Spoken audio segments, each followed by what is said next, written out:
Meus irmãos, a paz do Senhor Jesus. Aproveitando o ensejo que estamos sobre os pés, por bondade, abra sua Bíblia na Catedral do Sofrimento, livro do patriarca Jó, capítulo de número 1 e o versículo de número 19.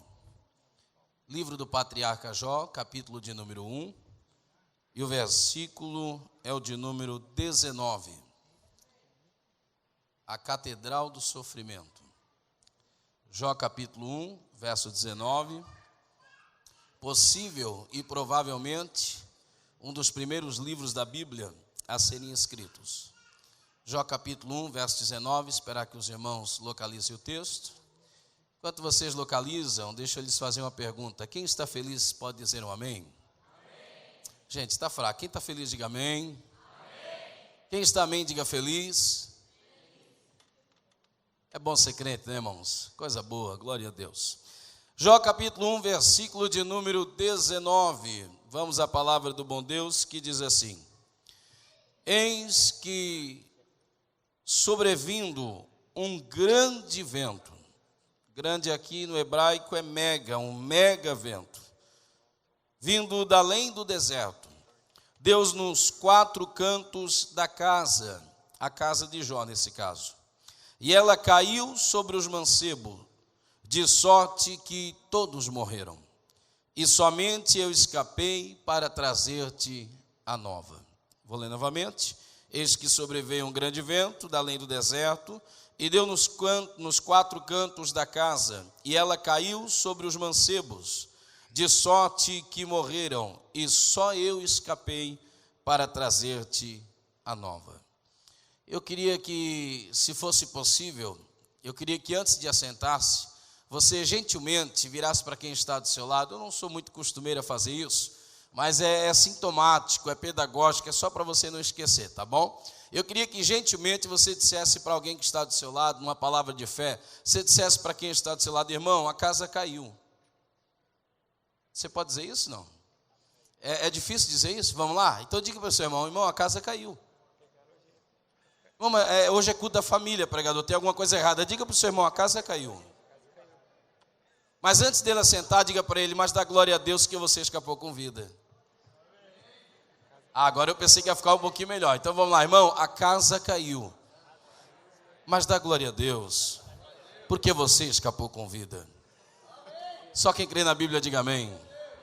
De Bíblia aberta, esteja sentado, por bondade, em nome de Jesus. Glória a Deus.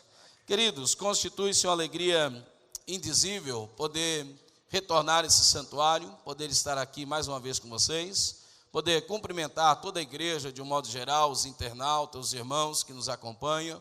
Deus os abençoe no nome do Senhor. Poder cumprimentar os obreiros dessa casa, meu respeito, meu carinho, Deus abençoe a todos vocês. Também ao nosso querido pastor Joabe, que é o pastor local, Deus abençoe o senhor. Desde a primeira vez que aqui estivemos, fomos muito bem recebidos. Deus abençoe o senhor, a sua vida, no nome de Jesus. E o nosso querido evangelista Lucas, que nos formou o convite, Deus te abençoe, obrigado por lembrar da gente, tá bom? É um prazer imenso poder estar aqui. A todos os irmãos que nos acompanham da terrinha, né, irmão, lá de Laguna. Pode vir alguma coisa boa de Laguna, irmãos? Está escrito na Bíblia isso, lá em João 1, só que lá é Nazaré, mas eu mudei para Laguna, né? Então, pode vir alguma coisa boa de Laguna? O que vocês acham? Vem ou não vem? Vem siri, né? Vem camarão. Isso, mas vem o diácono Kleber também, que está aqui com vocês. Levanta a mão aí, irmão Kleber, em nome de Jesus. Deus te abençoe. E em nome de Jesus está aqui emprestado, vai retornar para a terrinha lá de novo e há de ser bênção. Vamos à palavra de Deus. Os que estão interessados em ouvi-la, digam amém. Eu inicio a minha fala contando-lhes um breve testemunho. Não é testemunho, tá bom? É testemunho. Na terça-feira que passou, não dessa semana, da semana passada, eu fui ao culto na congregação onde servimos a Deus. À noite eu me levantei de madrugada para ir pescar, eu sou pescador de profissão, e tinha um nordestinho feito hoje, um nordeste muito abençoado, e eu pesquei até o romper da manhã.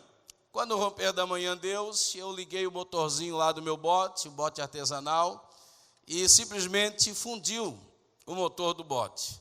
E o meu bote para uma pesca artesanal é considerado um barco até um tanto quanto grande.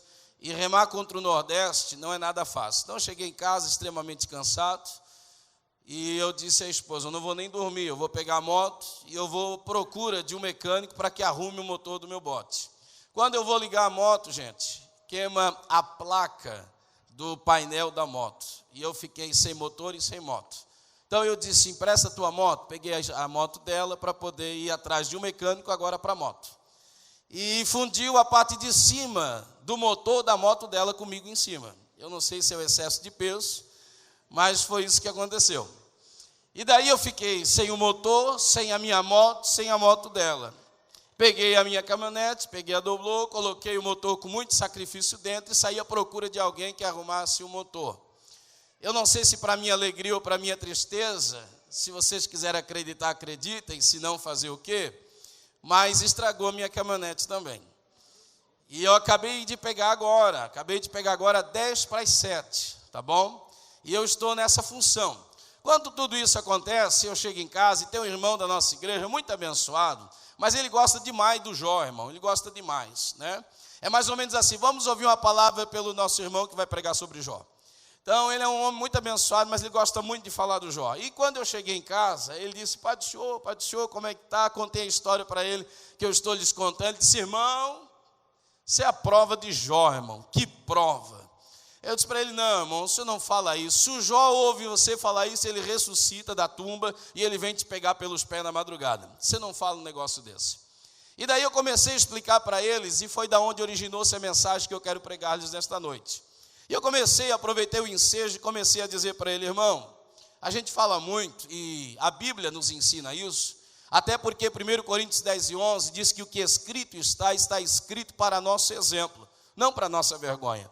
Então a gente fala muito, e falar de sofrimento é pisar em solo sagrado, porque você não é o primeiro e você também não vai ser o último. Falar em sofrimento é pisar em solo sagrado. Na verdade, o sofrimento é um dos nossos distintivos quanto cristãos. O que nos distingue dos demais povos não é apenas o nosso credo religioso. O que nos distingue dos demais povos não é apenas o nosso modo de vestir, o nosso modo de falar, mas é a maneira como sofremos e como enfrentamos o sofrimento. A leitura que fizemos quando o sofrimento bate a porta da nossa casa. A leitura que fizemos quando o sofrimento atroz, e como diz o texto, de repente, sem prévio aviso, chega-nos e às vezes nos deixa sem ele e sem beira. Então eu comecei a explicar para ele e falei para ele, eu disse, irmão, na verdade nenhum de nós sabemos de fato o quanto foi a prova desse querido irmão, exemplo de fé, chamado Jó. Na verdade, irmãos, nós quando começamos a ler os primeiros capítulos desse livro, a gente tem o interesse de pular lá para o final da história, porque a gente já sabe o final da história. Eu tenho certeza que se Jó soubesse o final da história, seria um pouquinho mais fácil. E aqui eu já abro parênteses para você dar glória a Deus, aleluia.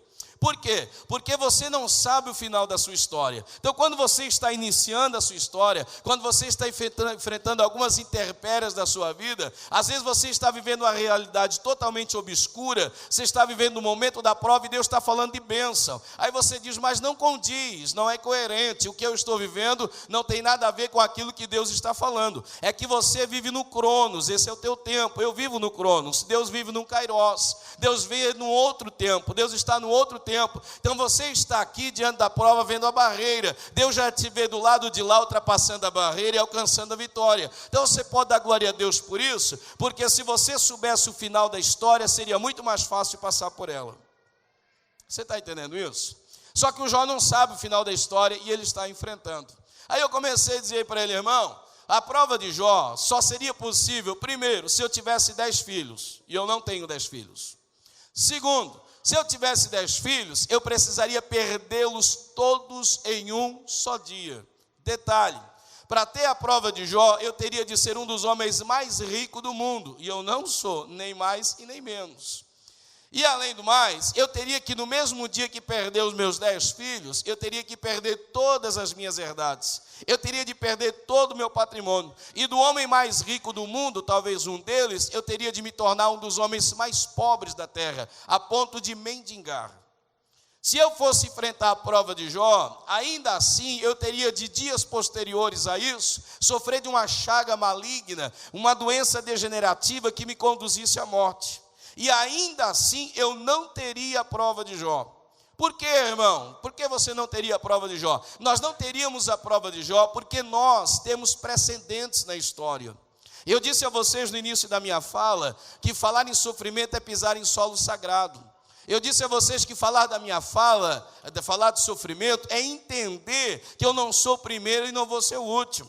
Só que este homem vive uma prova sem paralelos. Este homem vive uma prova sem precedentes. Se você enfrenta qualquer tipo de circunstância adversa, você abre a sua Bíblia Sagrada e você tem exemplos que você pode pautar a sua fé. Mas esse homem não tinha isso. Ele vive num mundo analfabetizado, ele não tinha sequer o Pentateuco, ele não tinha nada a respeito, e ainda existiam algumas dúvidas quanto à realidade. Ainda é bom dizer, e é interessante salientar, que nós temos o Espírito Santo como habitação para a glória de seu nome, e Jó não tinha como habitação, ele descia efusivamente e voltava para Deus. Então a nossa prova jamais será semelhante sequer a prova deste homem chamado Jó. A prova, na verdade, foi tão grande, foi tão terrível, simplesmente indizível, não há como consubstanciar, não há como dizer na íntegra. Por quê? Porque esse texto, esse livro, essa prova, essa situação, vai dar base a uma doutrina chamada de teodiceia. Eu não sei se você já ouviu falá-la. Teodiceia é a doutrina que tenta explicar, é a doutrina que tenta conciliar o sofrimento humano com a justiça divina. Se Deus é bom e eu creio que Ele é bom, quem crê que Ele é bom, diga amém. Se Deus é bom e eu creio que Ele é bom, por que é que o justo sofre? Então é fundamentado nessa pergunta.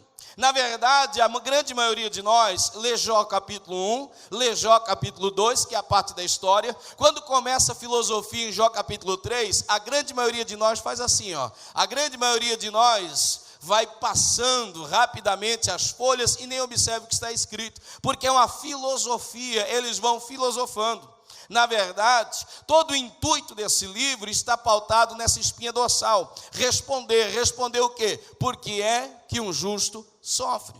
Aí você vai observar que cada um tem uma palavra a dizer acerca disso. Satanás dá o seu parecer.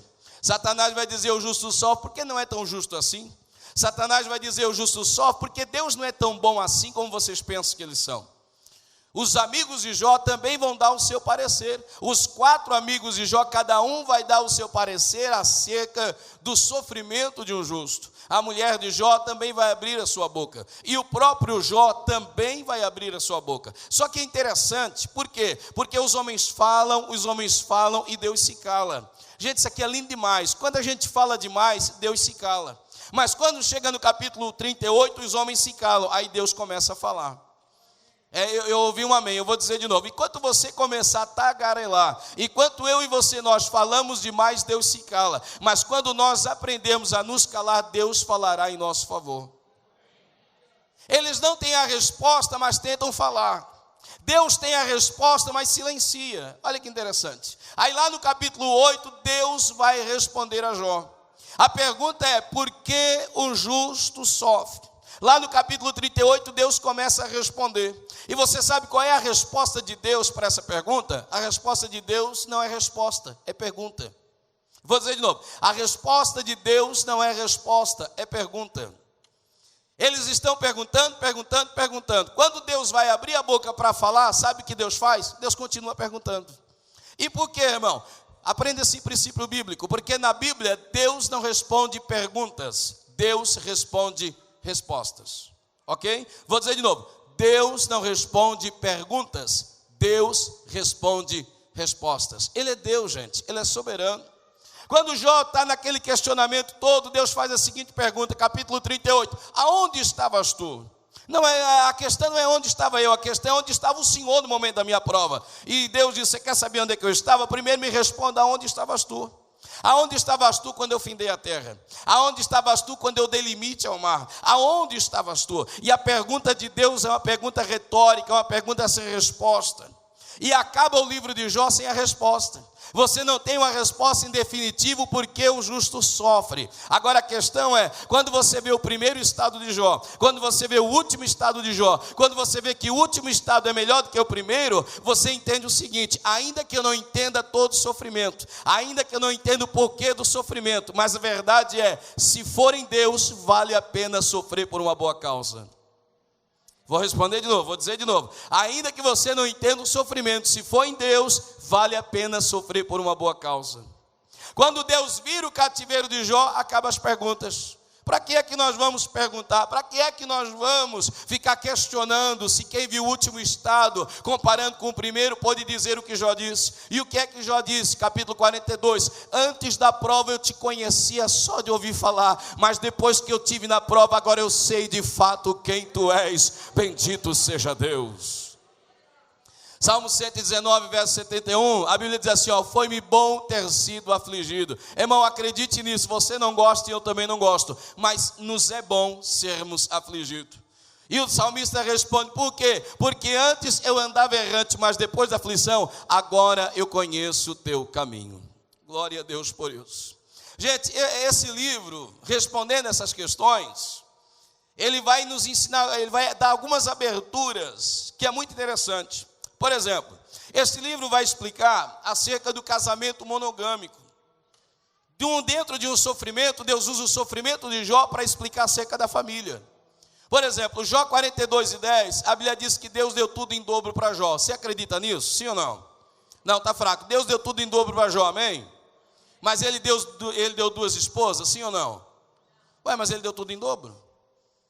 Então, há uma lição do casamento monogâmico. Você está entendendo? No início da prova, uma esposa. E no término da prova, com a mesma esposa. Tem gente que não passa pela metade do que Jó passou e está trocando de mulher, mas ele passa pela prova e continua com a mesma.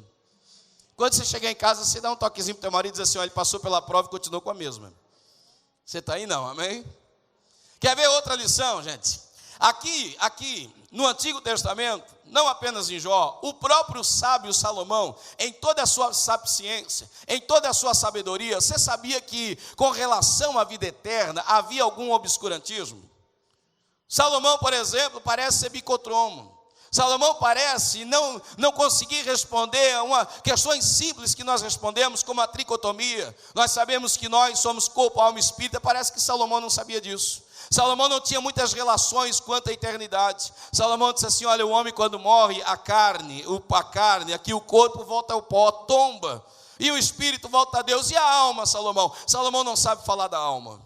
Se você ler o Antigo Testamento, você vai entender que vida eterna é uma proposta pelo próprio Jesus. É uma proposta redundante, mas é interessante. É uma proposta pelo próprio Jesus. Vê se você entende. A Bíblia diz que Deus deu tudo em dobro para Jó. Só que a Bíblia não diz que Deus deu mais 20 filhos para Jó. A Bíblia diz que Deus deu apenas mais 10. Aí se você somar, ele tinha 10 antes da prova. Depois da prova ganhou mais 10. 10 com 10 dá quantos? Ô irmão, 10 com 10 dá quantos? Mas ele não deu mais 20. Ele só deu mais 10. Porque os 10 primeiros ele perdera. Qual era a finalidade de Deus? Isso aqui é para tudo a glória a Deus. Deus estava dizendo, Jó, vocês não conhecem nada com relação à eternidade. Vocês acham que a sepultura é o término da vida humana. Para ti os teus 10 filhos morreram, mas para mim eles ainda vivem. Você começou com 10 e termina com 20. 10 estão contigo, 10 estão comigo, e 10 mais 10 é 20. Isso é o mesmo que dizer, há coisas da nossa vida que para nós estão mortas. Não existe mais, mas para Deus ainda vive. Não, eu quero liberar essa palavra de Deus para a tua vida. Quem sabe eu estou te pregando para algum pai que pensa que o filho está morto. Deus está dizendo, para você pode ser que esteja morto, para o teu vizinho pode ser que esteja morto, mas para mim ainda vive. Há coisas que parecem mortas aos nossos olhos, mas para Deus ainda vive. Você pode dar glória a Deus por isso? Então acompanhe na sua Bíblia, capítulo de número 1, versículo de número 1, aqui a introdução, a gente fez essa breve introdução para começar a exposição do texto. Olha o capítulo de número 1, versículo de número 1. Vamos lá, quem gosta de Bíblia Sagrada? Capítulo de número 1, versículo de número 1. A narrativa inicia desse modo, chega-nos e nos é apresentado dessa maneira. Primeira ideia que eu quero que você grave no seu coração. No primeiro versículo, Deus fala quem este homem chamado Jó era. Quem ele era. Olha quem ele era. Verso 1. Capítulo 1, verso 1. Havia, do verbo haver, do verbo existir, havia, não é um conto de fada, não é uma dramaturgia hollywoodiana, de fato havia um homem, ele era crente, mas era homem, tá bom? Ele era rico, mas era um homem sincero, sim, reto, sim, temente, sim, mas ele era um homem, assim como nós, sujeito a todas as paixões que nós. Havia um homem na terra de Uz, cujo nome era perseguido, porque esse é o significado do seu nome, cujo nome era Jó. Aí o texto continua dizendo assim, ainda no verso de número 1, vamos lá. Verso de número 1, o que o texto vai dizer um pouquinho mais aqui? E esse homem era íntegro. Íntegro quer dizer inteiro. Este homem era reto, literalmente não entortava, não perdia para lugar algum. E mais do que isso, ele desviava-se do mal. Primeiro verso, a Bíblia vai dizer o que ele era. Segundo verso, verso 2, agora a Bíblia vai dizer do que ele tinha. E aqui eu queria parar um pouquinho para dar glória a Deus com vocês. Por quê? Porque para nós falamos do que ele tinha. E alguns de nós nos esquecemos do que ele era. Mas na Bíblia, o que ele é vale mais do que o que ele tem. Aleluia. Eu ouvi o amém só da esposa. Vamos lá. Na Bíblia, o que você é vale mais do que aquilo que você tem. No mundo se diz que isso aqui não é, irmão. No mundo se diz isso aqui não é para quem quer. Isso aqui é para quem pode. Isso é no mundo. E na Bíblia? Na Bíblia não é para quem pode, é só para quem quer. Na Bíblia não é para quem pode, é só para quem quer. É só para quem quer. Aleluia. Então, primeiro, o que ele era. Segundo, o que ele tinha. O que é que ele tinha? Verso 2. E nasceram-lhe 7 filhos e 3 filhas. O que é que ele tinha? Primeiro e maior patrimônio. Ele tinha uma família. Se observe, pessoas aparecem primeiro do que coisas. Coisas vão aparecer no verso 3. Pessoas vão aparecer no verso 2. O que é que ele tinha? 7 filhos e 3 filhas. Minha família, meu maior patrimônio. Nada do que você tem substitui aquilo que você é e aquilo que de Deus você recebeu. Tua família, teu maior patrimônio. Nenhum sucesso fora de casa compensará um fracasso dentro dele. Quem concorda, diga amém. Verso 3, o texto vai dizer assim: e o seu gado era 7.000 ovelhas. Sabe o que é isso, irmão? Ele tinha uma indústria tecelã, 7.000 ovelhas. Que mais? 3.000 camelos. O que é isso, irmão? Ele tinha uma transportadora, gente. Esse homem era um multiempresário. Ele tinha 500 juntas de boi, isso é um frigorífico. Ele tinha 500 jumentas, isso é uma indústria laticínios. Se você não sabe, o queijo do leite da jumenta é o queijo mais caro do mundo. Na verdade, uma peça de queijo de leite de jumenta hoje custa mais de R$2.000. Está na internet para quem quiser ver. O texto vai continuar dizendo: era também muitíssimos servos a seu serviço. Sabe o que ele tinha? Mão de obra barata, de maneira que este homem era maior do que todos os do Oriente. Sabe o que ele tinha? Ele tinha crédito. Então ele tem mão de obra barata, ele é um homem multiempresarial, ele tem uma família abençoada, ele tem uma família benquista, ele não sofre de uma dor de dente, ele é um homem próspero, ele é um homem abençoado. Satanás que não gosta disso, Satanás que não suporta isso, Satanás vai até Deus. A partir do verso 6 você pode ler em casa. Satanás vai até Deus, e indo até Deus, o próprio Deus dá testemunho de Jó. Isso aqui é lindo demais. É lindo demais porque, irmão, porque o Jó não saiu gritando na rua: eu sou crente. O Jó não saiu na rua dizendo: eu sou temente. O Jó não saiu na rua dizendo: eu sou reto. O Jó não precisou da testemunha de si mesmo. O próprio Deus deu testemunha a seu respeito. Aí Deus dá testemunha a Satanás a respeito de Jó. E Deus diz assim: observaste tu o meu servo. Olha que coisa linda. Observaste tu o meu servo Jó. Esse homem é o homem mais rico do mundo, mas Deus o chama de servo. Aleluia. Esse homem é o homem mais abençoado da terra, mas Deus o chama de servo. Esse homem tem uma família próspera, mas Deus o chama de servo. É que Deus não trabalha com outra linha, nem com outra classe de gente. Não importa quantos diplomas você tem na parede, para Deus, se serve, é para ser servo. Aleluia. Aí a Bíblia diz que Satanás vai acusar Jó de interesseiro. Está no verso 10. Satanás vai dizer assim: também o Senhor o cercou de bem. E tem mais, Satanás vai acusar Deus de barganhador. O Senhor comprou a fidelidade desse homem. O Senhor comprou a fé desse homem. Você comprou a retidão desse homem. Você foi politiqueiro. Você negociou com ele, comprou o caráter dele. Agora toca nele. Toca nele, eu quero ver se a sua integridade ainda perdura. E sabe o que a Bíblia vai dizer? A partir do verso 12, a Bíblia vai dizer que Deus permite. E quando Deus permite, Deus diz assim: Ele está agora sob teus cuidados, ou Ele está agora sob teu domínio, somente não toque nele. Toque em tudo que Ele tem, mas não toque nele. Eu entendo duas coisas aqui. A primeira delas, eu entendo que sofrimento existe, mas é transitório. Não, vamos lá de novo. Sofrimento existe, mas é transitório. Irmão, sofrimento existe, tá bom? Mas ele é transitório, não dura para sempre. Vê se você entende. Deus pega Jó, seu servo, e entrega momentaneamente nas mãos do diabo. Eu sei que isso é difícil de entender e é difícil de aceitar, mas é isso que acontece. Deus toma o seu servo Jó momentaneamente e o entrega nas mãos do diabo. Como é que pode isso, pregador? Está na Bíblia. Foi Deus que assim o fez. Só que Deus faz isso, mas o limita. Porque até o diabo é diabo de Deus. E até o diabo trabalha para cumprir os propósitos de Deus. Bendito seja Deus por isso. Vê se você entende. Vou explicar isso aqui um pouquinho melhor para não ficar um pensamento em aberto sem explicação. A Bíblia diz, lá no livro de Apocalipse, capítulo de número 2, verso 9 e 10, com relação à igreja de Esmirna, a palavra Esmirna deriva de mirra, mirra é morte.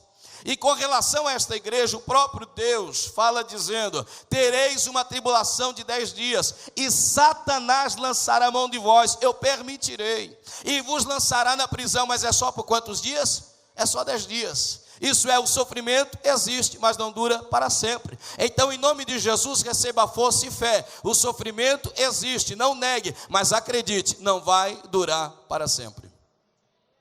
2 Coríntios 4 e 7, Paulo escrevendo disse assim: porque a nossa momentânea provação produz, é igual a um peso eterno de glória. Então a tua prova é leve, mas produzirá algo de peso para a glória de Deus. Irmão, a nossa leve momentânea, a tua prova além de ser leve, é momentânea, é transitória, é passageira, daqui a pouco não existirá mais, mas ela produz um peso eterno, isso é, a recompensa dessa prova será eterna para a glória de Deus. E mais do que isso, é leve, é momentânea e é tribulação, mas produzirá o quê? Um peso eterno e que será glorioso para a glória de Deus. Quem conhece a Bíblia sabe que esses 10 dias, lá do livro de Apocalipse que eu lhe citei, é uma relação com os 10 imperadores tiranos que a igreja primitiva teve de enfrentar. Então o que Deus está dizendo é o seguinte: a minha igreja, eu permitirei sofrer desse modo. Eu permitirei por 10 dias, terá os dias de Nero, terá os dias de Domiciano, terá um dia desses homens e a igreja sofrerá sob ataques desses homens. Só tem uma coisa: o Nero afligiu a igreja, mas não existe mais. Agora é para toda a glória a Deus, tá? O Nero afligiu a igreja, mas não existe mais. Domiciano afligiu a igreja, mas não existe mais. Maria Tutora afligiu a igreja, mas não existe mais. Os algozes afligiram a igreja, mas não existe mais. Os inimigos da igreja caíram por terra, mas a igreja permanece de pé para a glória de Deus. Deus permite, Satanás vem e toca no verso 19 que eu li, nas 4 colunas que sustentavam a casa de Jó. Quais eram elas? Primeiro e mais importante, a coluna da família. A Bíblia diz que num só dia a casa caiu, eu li com vocês, e todos morreram. Gente, eu não queria ser o pastor de Jó. Eu não queria participar dessa reunião fúnebre. Você já imaginou, você entra na igreja e de repente você olha aqui frente ao altar, pastor Joab, e você vê 10 caixões. Gente, é trágico, são 10 caixões. Detalhe, os 10 caixões são 10 filhos. Pior, são 10 filhos de um só pai. Sinceramente, eu não sei que louvor você cantaria, viu, os músicos. Eu não sei que louvor a gente vai cantar, Lucas, para poder, eu não digo alegrar, porque é impossível alegrar, mas pelo menos consolar o coração desse homem. Detalhe, quando um filho enterra um pai, é o curso natural da vida. Porque se nada de errado acontecer lá em casa, eu vou enterrar meu pai. E a minha filha vai me enterrar, porque esse é o curso natural da vida. Agora, irmão, se é sofrido por um filho enterrar um pai, é muito mais sofrido por um pai enterrar um filho. E aqui não trata-se de um pai que enterra um filho. Aqui trata-se de um pai que enterra os 10 filhos. Detalhe, os 10 filhos morreram em uma só vez. No mesmo dia que os 10 filhos morrem, a notícia não para de chegar. E a notícia é o seguinte: talvez você não tenha nem dinheiro para fazer um enterro fúnebre, ou uma reunião fúnebre digna deles. Por quê? Porque você está falindo. Todos os teus bens, todos os teus capitais que eu acabei de vos citar, todos eles se perderam em um só dia, falência. No mesmo dia que ele perde os 10 filhos. Quando isso acontece, gente, a Bíblia diz que ele rasga a sua veste. A Bíblia diz que ele rapa a sua cabeça. E a Bíblia diz que ele gritando diz o quê, irmão? Esconjura? Não. Excomunga? Não. Maldiz a Deus? Não. Detalhe, ele faz isso, rasga a sua veste, rapa a sua cabeça, não quando alguém diz que se perdeu jumenta, porque ele sabe que se jumenta perder, você recupera. Não quando se perdeu os bois, porque se você perder boi, você recupera. Não quando perdeu as ovelhas, porque se perder a ovelha, você recupera. Mas ele rasga as suas vestes quando perde os seus filhos. É ali que mais lhe dói. E quando ele rasga as suas vestes, no meio da dor, no meio da agonia, Jó fala a uma só voz. Jó começa a dizer: foi nu que eu saí do ventre da minha mãe, e é nu que eu voltarei para lá. O Senhor deu e o Senhor tirou. Glorificado seja o nome do Senhor. Gente, deixa eu dizer uma coisa para vocês. Isso aqui nos incrimina, tá bom? Porque qualquer circunstância que não nos leva a adorar, isso nos incrimina. Porque isso serve, meu irmão, isso serve de referência. Eu não sei o que você passou, passará, mas nada da sua vida pode inibir o teu louvor. Porque se esse homem conseguiu adorar a Deus, nessa circunstância você também o pode fazer para a glória do seu nome. Quantos concordam comigo? Eu digo amém por isso. Irmão, acabou. O homem perdeu os filhos, coluna familiar. O homem perdeu os bens, coluna financeira. Acabou. Esse homem não vai suportar mais nada. Diz-nos a Bíblia que Satanás volta de novo a Deus. A mesma pergunta é feita. E Deus diz assim: viste como ele é fiel? Você não sabe nada a respeito dele, mas foi eu que o fiz como obra dos meus dedos. Eu conheço a fidelidade do seu coração. Irmão, você pode dar glória a Deus, porque 1 Coríntios 10:13 diz que Deus é fiel e não te dá prova maior do que você pode suportar. Ele sabe o quanto as tuas pernas podem suportar. Deus estava dizendo para Satanás: você não sabe nada a respeito dele, rapaz. Fui eu que o fiz, fui eu que o confeccionei. Eu conheço o seu coração mais do que ele mesmo. Receba esta palavra: teu Deus não te dá prova maior do que você pode suportar. Foi ele quem te fez e conhece a tua estrutura. Bendito seja Deus. Satanás, não obstante tudo isso, ele diz: pois então, foi fácil para ele, o Senhor tocou foi nos filhos, mas ele não sentiu dor. Foi fácil para ele, você tocou, foi nas empresas, no bolso dele.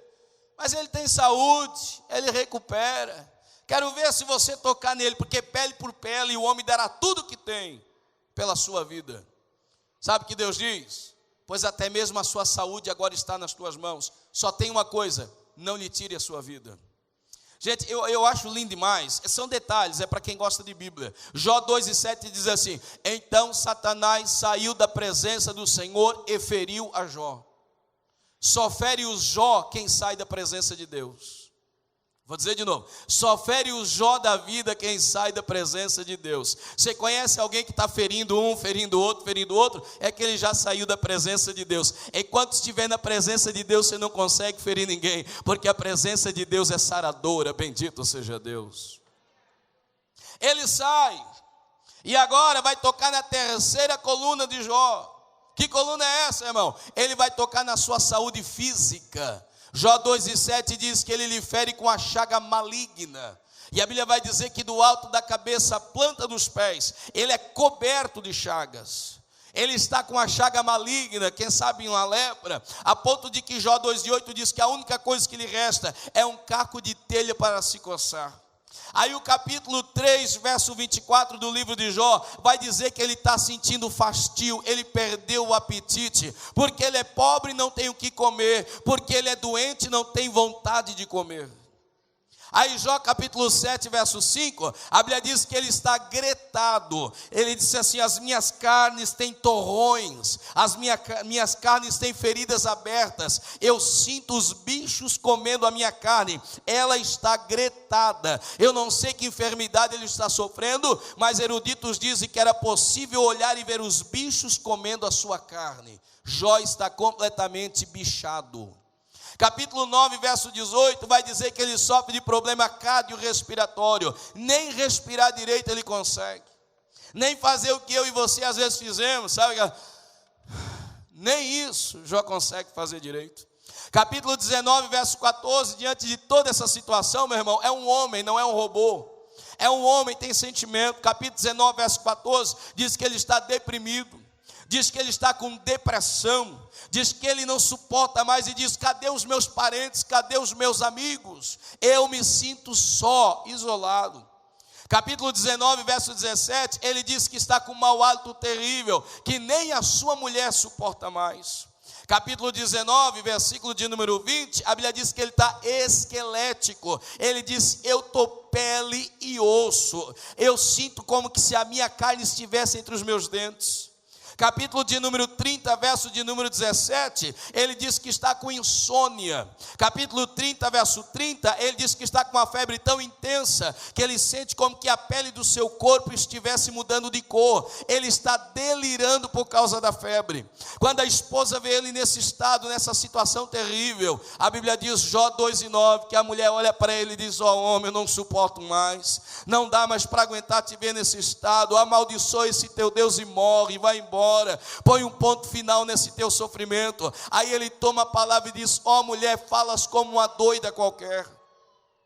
Tem muita gente que não entende a história dessa mulher. Tem muita gente que lasca a alma da mulher de Jó. Irmão, em nome de Jesus, tenha fé para colocar essa mulher no céu. Aleluia. Você está aí não? Irmão, tenha fé para colocar essa mulher no céu. Porque o Jó perdeu quantos filhos? Está fraco demais, vou tomar um copo d'água e esperar que você responda. O Jó perdeu quantos filhos? Tá, mas e a mulher dele perdeu quantos? O Jó perdeu todos os seus bens, sim ou não? E a mulher perdeu também. Ele está agora no fundo de uma cama, quem é que está cuidando dele? Quem é que estava ali para olhar o seu sofrimento e tentar, de certa forma, ela não sabe mais o que dizer. Não tem nenhum fracasso feminino, não tem nada disso não, gente. Essa mulher está passando coisas terríveis, e ela diz: amaldiçoa, morre, vai embora. E sabe o que ele diz, gente? Ele defende a sua mulher. Defende, pregador? Claro. Olha o que ele disse: falas como uma louca. Ele está dizendo: mulher, eu estou te estranhando, tu fala como se tu fosse uma doida, mas tu não é doida, eu te conheço. Se tu fosse doida, tu estava saindo gritando na rua. Se tu fosse doida, tu tinha me deixado e me abandonado. Se tu fosse doida, tu não tinha esse tipo de comportamento. Tu falas como uma doida, mas tu não é uma doida qualquer. Então deixa eu te convencer de uma coisa, mulher. O que é que você vai convencer, homem? Nós recebemos de Deus o bem com muito prazer. Nós celebrávamos e fazíamos culto de ação de graça. Agora, porque recebemos os males, não temos a mesma motivação para adorar. Pois então, mulher, levanta aí, vamos glorificar e adorar a Deus, porque o bem que recebemos, agora recebemos os males. O Senhor foi quem assim o fez. Glorificado seja o nome do Senhor. Você pode dar um amém, não? Capítulo 2, verso 11, para mim encerrar. Restava uma única coluna, a coluna social. Mas sabe o que a Bíblia diz no verso 11? Que os 4 amigos de Jó, primeiro 3, depois um quarto. Irmão, quem tem amigo como esse não precisa de inimigo. Os 4 amigos de Jó, a Bíblia diz que eles por 7 dias maniaram a cabeça e não lhe disseram palavra alguma. Costume da época, gente, isso é costume. Está escrito no Midrash, na cultura, que passava-se de pai para filho, cultura oral. É dito que quando as pessoas portavam-se dessa maneira, era como que as pessoas desistissem da vida do indivíduo. Eles estavam, irmão Lucas, olhando para ele, dizendo: esse homem tem que morrer, esse homem não merece mais viver, não dá mais, esse homem está à beira da morte. 7 dias eles não tiveram uma palavra para dizer para o Jó. 7 dias, quando no 7º dia Jó conhece a cultura, Jó está dizendo assim: vocês já me dão por perdido, vocês já me dão por falido, vocês já me dão por arruinado, para vocês a minha história acabou. Então Jó abre a boca e começa a argumentar, capítulo de número 3, a discorrer tudo aquilo que eu tenho dito para vocês, porque o justo sofre, um vai para lá, outro vai para cá, até que no capítulo 19, eu termino aqui a minha fala, até que no capítulo 19, verso 25, Jó revela a eles o motivo da sua esperança, e Jó diz a eles que havia 3 coisas que a prova não lhe tinha roubado. Quantas coisas? Está fraco demais. Quantas coisas? Quais são elas? Ele disse: porque eu sei que o meu Redentor vive. Só quem tem essa esperança, diga um amém. Primeiro, no mundo de incertezas, Jó tem uma certeza. Sabe o que ele diz? Eu sei. Olha que lindo, gente. Não, eu não suspeito, eu sei. Irmão, isso aqui é para tu dar um glória a Deus muito gostoso. Ele tinha certeza. No mundo de incertezas, eu sei. Parece até a palavra de Paulo, talvez Paulo tenha se inspirado nele quando disse: eu sei em quem tenho crido. Oh, glória. Quer saber de uma coisa? Está faltando é convicção da nossa parte. Nós sofremos e lamuriamos por muito menos, sofremos e lamuriamos por muito menos, porque a nossa certeza está sendo posta em dúvida. Mas quando nós sabemos, como Jó disse: eu sei, aleluia, eu sei, bendito seja Deus. Se vocês quiserem me comunicar, me comunique. Se não quiser me comunicar, eu já sei disso. Eu sei que o meu Redentor vive. Eu sei o estado do meu Redentor, e Ele está vivo.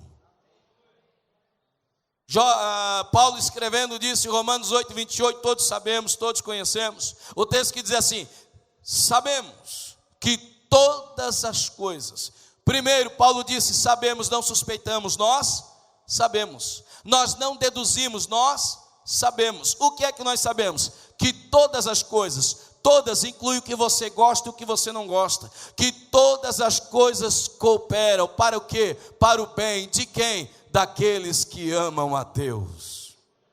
Jó 13 e 15, Jó disse assim, olha que lindo, Jó disse assim, quanto a mim, ainda que ele me mate, nele eu confiarei. Ele está dizendo: não sei se vou viver, não sei se vou morrer, eu não sei o futuro, o meu paradeiro.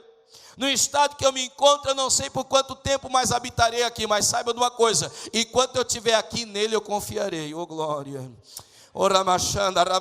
Aleluia. Na vida e na morte, nele eu confiarei, aleluia. Na abundância ou na escassez, nele eu confiarei. Com filhos ou sem eles, nele eu confiarei. Multiempresarial ou falido, nele eu confiarei. Ainda que me mate, nele eu confiarei. Eu sei. Primeiro, no mundo de certezas, ele tinha uma certeza. Segundo, eu sei que o meu Redentor, no mundo despossado, no mundo de percas, em que ele perde muitas coisas, o que tinha de mais importante na sua vida dele, ele não tinha perdido. Ele tinha ainda a certeza da presença do seu Redentor. Dá uma glória a Deus. Eu não sei o que você perdeu, e eu sei que não é bom perder, mas saiba de uma coisa: se você pode dizer que tem um Redentor, nem tudo está perdido, oh glória. Se você pode dizer que tem um Redentor, meu irmão, nem tudo está perdido. Na verdade, tudo pode ser encontrado de novo. Se você pode dizer que ainda tem, você pode glorificar a Deus por isso. Porque eu sei que o meu Redentor, eu tenho um Redentor. Irmão, eu preciso entender isso. Todas as vezes que a prova me aperta, eu preciso ter isso na minha boca. Eu tenho um Redentor. A palavra Redentor aqui é Goel. Goel é um amigo, parente, que tem condições financeiras o bastante, o suficiente para sanar a dívida de um devedor. Ele está dizendo: vocês estão preocupados que acabou meu dinheiro? Vocês estão preocupados que acabou minha saúde? Não tinha previdência social, gente. Ele não tinha expectativa de aposentadoria, de auxílio governamental. Como é que eu vou sobreviver? Mas ele diz: fica tranquilo, gente, de fome eu não vou morrer. Fica tranquilo que disso não vai ser o meu fim. Por quê? Porque eu tenho um parente, ô glória. Você está entendendo isso? Você tem um parente que é dono do ouro. Você tem um parente que é dono da prata. Eu tenho um parente que tem recurso suficiente para sanar todas as minhas dívidas. Terceiro e último, termino agora. Porque eu sei que o meu Redentor... está fraco. Eu sei que o meu Redentor... De que vale você ter um Redentor se a hora que você mais precisa dele está morto? Ficou só no testamento. De que vale você ter um Redentor? Ele é rico, ele é suficiente, ele é interessante, ele é isso, aquilo, outro, mas a hora que você precisa dele, ele está distante. Ele disse: gente, eu sei de uma coisa, eu tenho um Redentor. E sabe de uma coisa a mais? Eu sei o estado dele, ele está vivo. Jó está dizendo: a vida dele é a garantia da vida dos meus sonhos. A garantia que tenho que a vida para a minha esperança é a vida dele. A garantia que tenho de que tudo não está perdido é que ele está vivo. Eu não sei se ele vai vir hoje, eu não sei se ele vai vir amanhã, eu não sei se informaram a ele da minha prova, mas uma coisa é certa: eu sei que ele ainda vive. Eu termino dizendo a vocês: você sabe o porquê que o catecismo, você sabe por que o espiritismo está vazio? O catecismo está vazio porque o túmulo de Smith está cheio. Você sabe por que o catecismo, o catolicismo está vazio? Porque o túmulo de Maria está cheio. Você sabe por que o maometismo está vazio? Porque o túmulo de Maomé está cheio.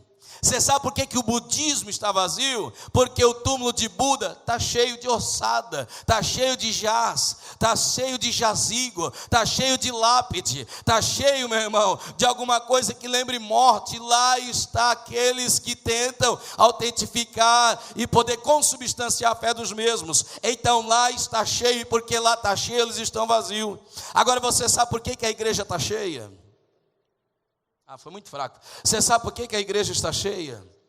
Eu vou ficar aqui até você dar glória a Deus. Você sabe por que os obreiros estão cheios? Glória a Deus. Você sabe por que os músicos estão cheios? Você sabe por que você está cheia? Bendito seja Deus. Você sabe por que a tua casa pode estar cheio? Por quê? Porque o túmulo do teu Redentor está vazio. O túmulo está vazio, mas a igreja está cheia. Oh glória. O túmulo está vazio, mas o teu coração está cheio. Hebreus 7:25 diz que ele vive, deixou o túmulo para estar ao lado do Pai, intercedendo em nosso favor. Irmão, quem está morto não pode dar vida para ninguém, mas se o meu Redentor vive, ele pode dar vida para aquilo que está morto na minha vida. Então eu quero que você receba esta palavra. Eu não sei o que está morto na tua vida, mas pode reviver, porque o teu Redentor vive. Eu não sei como está o teu casamento, mas pode ressuscitar, porque o teu Redentor vive. Eu não sei como está a tua conta bancária, mas pode ressurgir, porque o teu Redentor vive. Seja de pé em nome de Jesus, de pé, eu quero orar por vocês. Ora machantore que me debai kenteremene candarabagai, oh glória. Eu estou sentindo uma presença maravilhosa aqui, aleluia. Como alguém já disse, eu sei que ele está vivo porque hoje eu falei com ele, aleluia. Eu sei que ele está vivo porque o Salmos 46 diz: Deus é nosso refúgio, socorro e fortaleza, e é socorro bem presente, irmão. Não é apenas socorro, é bem presente. De que vale você ter um socorro se a hora que você mais precisa? Ele está lá no Rio de Janeiro de braços abertos, já passou por 3 reformas e não pôde pacificar o Morro do Alemão. De que vale você ter um refúgio, a fortaleza, se a hora que você mais precisa ele está no Juazeiro, se a hora que você mais precisa ele está na Aparecida do Norte? De que vale você ter um refúgio de fortaleza, se a hora que você mais precisa ele está distante e não pode te auxiliar? Mas eu quero dar glória a Deus, porque o Deus desta igreja está próximo, está tão próximo, que a gente pode dizer: o meu socorro, Deus é meu socorro, meu refúgio, minha fortaleza e socorro bem presente. Eu quero orar por vocês em nome de Jesus. Oh, bendito seja Deus. Eu quero orar por você em nome de Jesus. Eu não sei o que tem aparência de morte na tua casa. Eu não sei o que tem de aparência de morte na tua vida. Eu não sei o que tem de aparência de falência. Mas eu quero orar por você porque o teu Redentor é rico bastante para suprir a tua necessidade. Filipenses 4:19, o Deus suprirá as minhas necessidades, segundo as minhas necessidades. Não. Segundo a sua riqueza. Isso aqui é para te dar glória a Deus até ficar rouco. Ele vai te suprir, não é segundo a tua necessidade. Ele vai te suprir segundo a sua riqueza. E o teu Deus é rico. Eu quero orar por você. Você que acredita nisso, vem cá no altar. Eu quero orar por você em nome de Jesus. Traz aquele parente, isso. Traz aquele amigo, traz aquele projeto. Traz esse teu sonho, bendito seja Deus. Traz aqui no altar. Irmão, mas olha, é morto. Não, ele vive. Está morto para você, mas está vivo para ele. Ele vive. Oh, bendito seja Deus. Irmão, silenciou meu cântico. Eu passei por tantas coisas. Jó passou por bem pior e não silenciou o cântico. Oh, bendito seja Deus. Eu quero orar por você. Eu vou entregar o microfone a quem é de direito, mas não posso fazer isso sem antes formular um honroso convite. Quem sabe tem alguém em nosso meio que tem fé. Quem sabe tem alguém em nosso meio que crê. E eu sei que você crê, porque a Bíblia diz que quem crê veio para ouvir e ouvir a palavra de Deus. O que te traz aqui para ouvir a palavra de Deus é a fé que brota aí dentro. Mas eu quero orar por você, porque quem sabe a tua fé está depositada em um Redentor que ainda não vive. Quem sabe a tua fé está depositada em um credo, e o credo é letra, e a letra mata. Eu quero te apresentar aquele que é Espírito. Deus é Espírito. Eu quero orar por você em nome de Jesus. Tem alguém em nosso meio? Eu já vou orar por todos vocês, mas eu quero perguntar, aleluia, se existe alguém em nosso meio que até tem um Redentor, mas a hora que você mais precisa ele está ausente. Eu quero orar por você, aleluia, que até acha ter um Redentor, mas sinceramente você não sentiu a vida dele fluir em você. Eu quero orar por você. Tem alguém em nosso meio que precisa aceitar esse Redentor? Tem alguém em nosso meio que quer aceitar esse Jesus a quem pregamos? Esse Redentor que ainda vive. Oh, glória a Deus. Não estamos prometendo um Redentor que não te permitirá passar por tribulação. Estamos prometendo-te um Redentor que junto da tribulação te auxiliará. Oh, glória a Deus. Tem alguém em nosso meio que ainda não aceitou Jesus e deseja fazer essa noite? Eu quero orar por você. Aonde está você? Tem alguém? Eu quero orar por você. Cadê você? Oh, bendito seja Deus. Glória a Deus. Isso. Nós vamos orar por esses irmãos. Glória a Deus. Mas o culto não acabou ainda. Você pode decidir isso ainda hoje. Oh, Deus maravilhoso. Comece a orar comigo.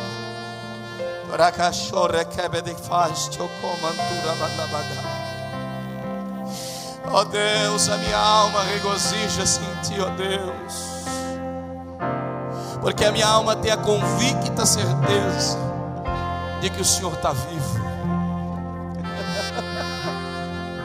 Oh, a tua vida, Deus, dá vida a mim. A tua vida jorra, salta, flui. A tua vida me supre. Toque menecai que tu pedepete face a canto de bagar. Eu quero orar por esse irmão, por essa irmã. Tantas pessoas decretaram falência, desgraça, miséria, mas o meu Redentor ainda vive. Ainda vive. Receba a vida em nome de Jesus. Vai cantar, cante. Cante. Ao som desse hino quão grande, eu já vou entregar na sequência o microfone, porque ele é muito grande.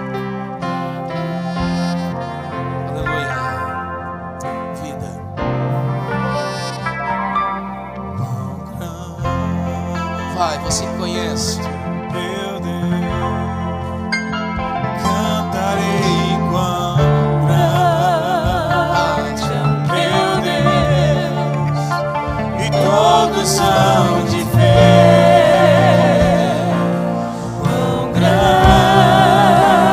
é o meu Deus, Acredite, eles vão ver. quão grande.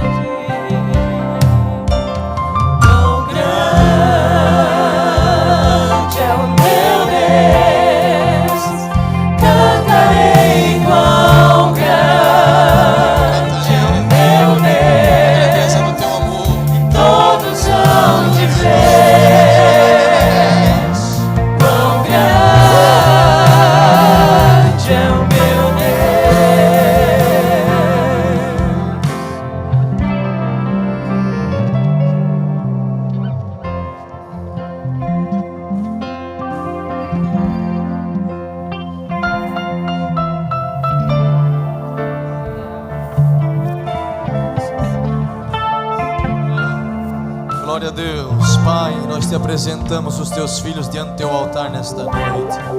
Tu sabes onde está morto e precisa ser ressuscitado.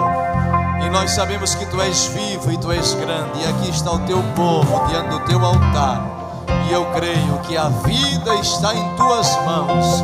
Por isso abençoa o teu povo que com fé está aqui, dizendo: eu creio e eu sei que o meu Redentor vive. Pai, abençoa os teus filhos nesta noite, em nome de Jesus.